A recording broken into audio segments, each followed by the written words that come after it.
வானவர்க்கு அரசனான வளம் தரும் குருவே உன்னை தேனான சொல்லெடுத்து செவி குளிரப் போற்றுகின்றேன். காணாத இன்பம் யாவும் காண நீ வழிவகுப்பாய்.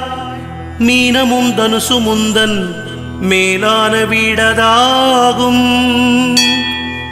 பொன்னிறமுல்லையொடு புஷ்பராகத்தை ஏற்றாய். வண்ணத்தில் மஞ்சள் கொண்டாய்.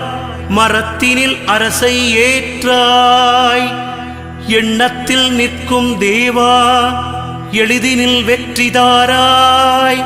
மண்ணினில் 16 ஆண்டை மறவாமல் நீயும் ஏற்றாய். சுண்டல் நைவேத்தியத்தால் தொல்லைகள் தீர்ப்பவன் நீ. கொண்டதோர் யானை உந்தன் கொண்டாடும் வாகனம்